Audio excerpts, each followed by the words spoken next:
ಸರ್ವರಿಗೂ ನಮಸ್ಕಾರ. ಈ ದಿನ ಶುಭ ಪ್ರಾತಃ ಕಾಲ. ಪ್ರಾತಃ ಸ್ಮರಣ ಸ್ತೋತ್ರಗಳನ್ನು ಈ ದಿನ ಪಠಿಸಲು ಪ್ರಯತ್ನಿಸೋಣ. ಹರಿ ಓಂ.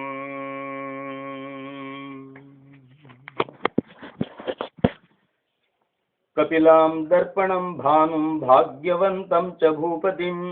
ಆಚಾರ್ಯಮನ್ನದಾತಾರಂ ಪ್ರಾತಃ ಪಶ್ಚೇತ್ ಪತಿವ್ರತಾಂ ಸಮುದ್ರವಸನೆ ದೇವಿ ಪರ್ವತಸ್ತನಮಂಡಿತೆ ವಿಷ್ಣುಪತ್ನಿ ನಮಸ್ತುಭ್ಯಂ ಪಾದಸ್ಪರ್ಶಂ ಕ್ಷಮಸ್ವ ಮೇ ಕಾರ್ಕೋಟಕಸ್ಯ ನಾಗಸ್ಯ ದಮಯಂತ್ಯಾ ನಳಸ್ಯ ಚ ಋತುಪರ್ಣಸ್ಯ ರಾಜರ್ಷೇಃ ಕೀರ್ತನಂ ಕಲಿನಾಶನಂ ಅಶ್ವತ್ಥಾಮೋ ಬಲಿರ್ವ್ಯಾಸಃ ಹನುಮಾಂಶ್ಚ ವಿಭೀಷಣಃ ಕೃಪಃ ಪರಶುರಾಮಶ್ಚ ಸಪ್ತೈತೆ ಚಿರಜೀವಿನಃ ಗಂಗೆ ಚ ಯಮುನೆ ಚೈವ ಗೋದಾವರಿ ಸರಸ್ವತಿ ನರ್ಮದೆ ಸಿಂಧು ಕಾವೇರಿ ಜಲೇಸ್ಮಿನ್ ಸನ್ನಿಧಿಂ ಕುರು ಬ್ರಹ್ಮಾರ್ಪಣಂ ಬ್ರಹ್ಮಹವಿಃ ಬ್ರಹ್ಮಜ್ಞೋ ಬ್ರಾಹ್ಮಣಾಹುತಂ ಬ್ರಹ್ಮೈವ ತೇನ ಗಂತವ್ಯಂ ಬ್ರಹ್ಮಕರ್ಮ ಸಮಾಧಿನಾ ಶ್ರದ್ಧಾಂ ಮೇಧಾಂ ಯಶ ಪ್ರಜ್ಞಾಂ ವಿದ್ಯಾಂ ಬುದ್ಧಿಂ ಶ್ರಿಯಂ ಬಲಂ ಆಯುಷ್ಯಂ ತೇಜ ಆರೋಗ್ಯಂ ದೇಹಿ ಮೇ ಹವ್ಯವಾಹನಃ ಮೂಲತೋ ಬ್ರಹ್ಮರೂಪಾಯ ಮಧ್ಯತೋ ವಿಷ್ಣುರೂಪಿಣೇ ಅಗ್ರತಃ ಶಿವರೂಪಾಯ ವೃಕ್ಷರಾಜಾಯ ತೇ ನಮಃ ರಾಮಂ ಸ್ಕಂದಂ ಹನುಮಂತಂ ವೈನತೇಯಂ ವೃಕೋದರಂ ಶಯನೇಯ ಸ್ಮರೇ ನಿತ್ಯಂ ದುಸ್ವಪ್ನಂ ತಸ್ಯ ನಶ್ಯತಿ ಕುಂಕುಮಾಂಕಿತವರ್ಣಾಯ ಕುಂದೇಂದುಧವಳಾಯ ಚ ವಿಷ್ಣುವಾಹನಮಸ್ತುಭ್ಯಂ ಪಕ್ಷಿರಾಜಾಯ ತೇ ನಮಃ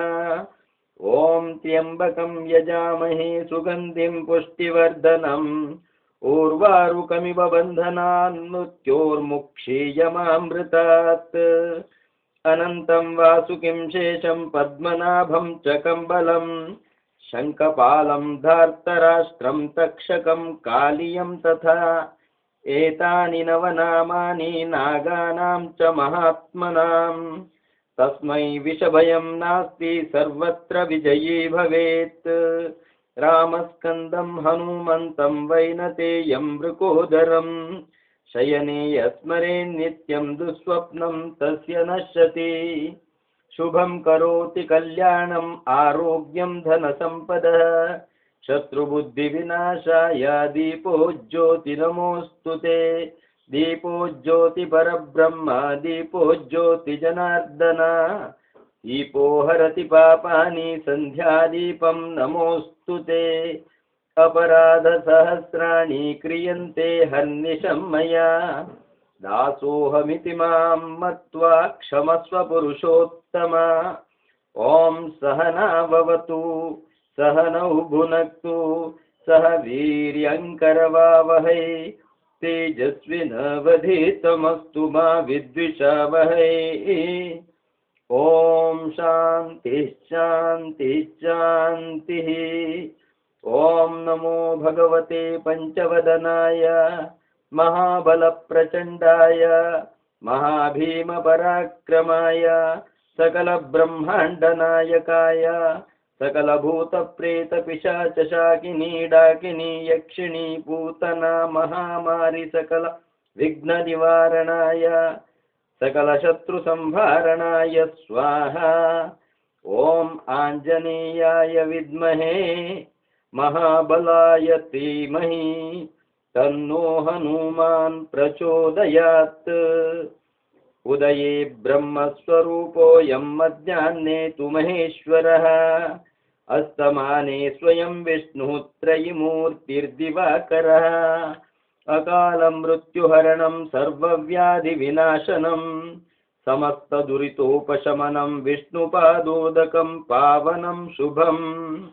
ಪ್ರದಕ್ಷಿಣತ್ರಯಂ ಕೃತ್ವಾ ನಮಸ್ಕಾರಾಂಶ್ಚ ಪಂಚ ಚ ಪುನಃ ಪ್ರದಕ್ಷಿಣಂ ಕೃತ್ವಾ ಪುನರ್ಜನ್ಮಂ ನ ವಿದ್ಯತೆ ಶರೀರೇ ಜರ್ಜರೀಭೂತೆ ವ್ಯಾಧಿಗ್ರಸ್ತೆ ಕಳೇಬರೇ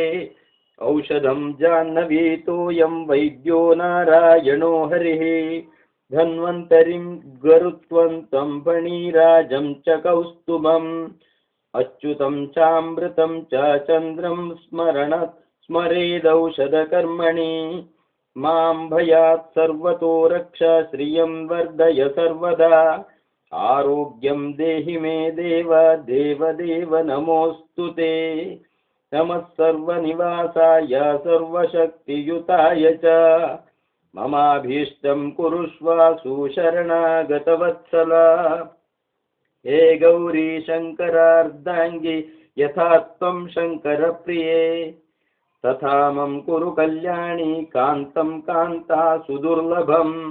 पत्नीं मनोरमां देहि मनोवृत्तानुसारिणीं